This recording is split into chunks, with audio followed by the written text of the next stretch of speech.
able to give us. So because of that, honorable members, hydrology, even as we speak today, though I went to the year 2000, we've not seen good rains in the last 3-4 years. We don't have water.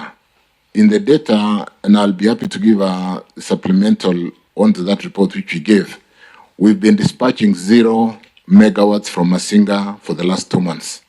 We don't have water in Masinga.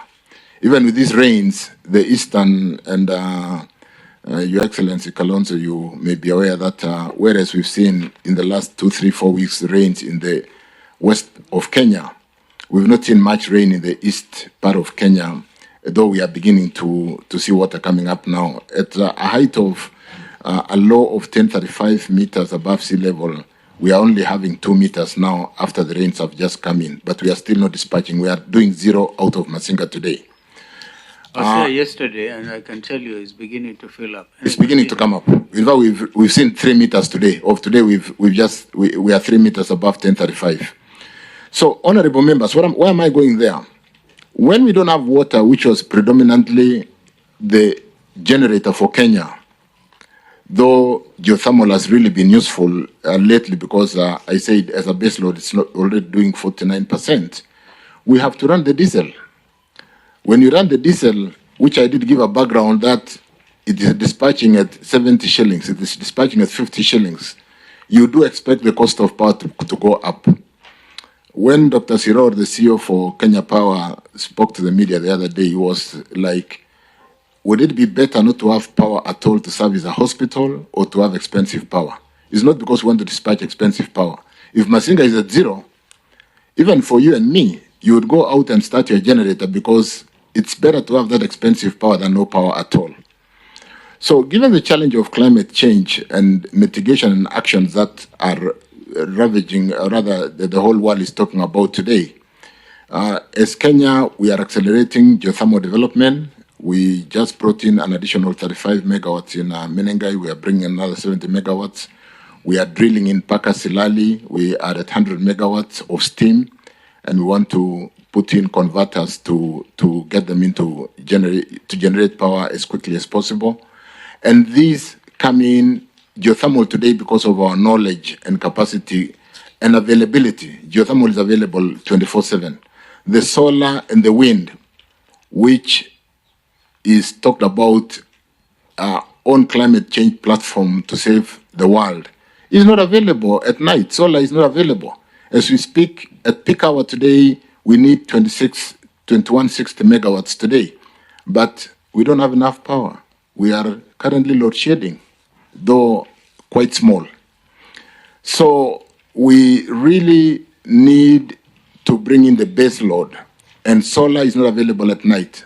When it rains like it's raining now, the Lake Turkana 310 megawatts dispatches at 20%.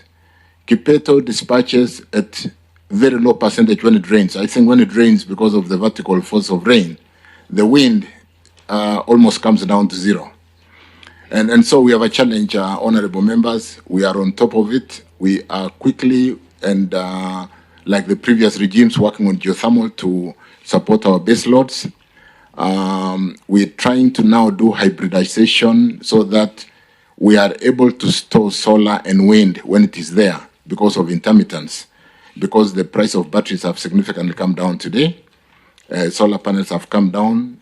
So we're trying to deploy in the current pricing cycle 23-27, we've got some 200 megawatts of storage, battery storage system to store the solar when it is there and we don't need, because honorable chairs and members, the problem with this intermittent power, they come on a PPA framework called take or pay. When it is there, you must take it, otherwise you still pay. So why don't we store and then we use it when we need it?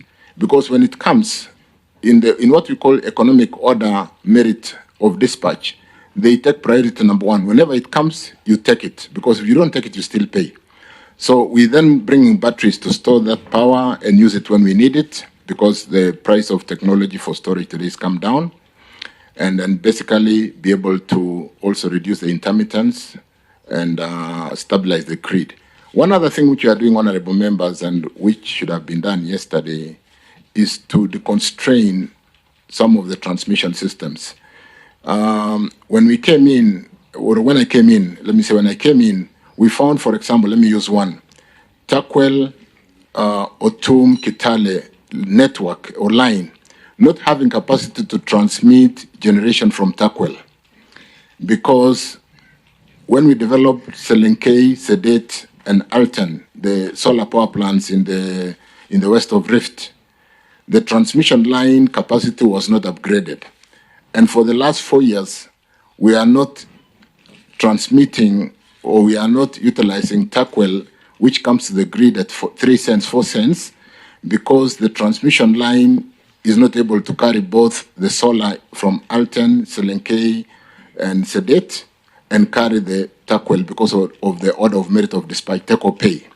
So what do? We carry the expensive power from solar, which is intermittent and not good for the grid, and the hydro is sitting idle because we did not put some investment of 300 million to complete the capacity of the line to evacuate that power.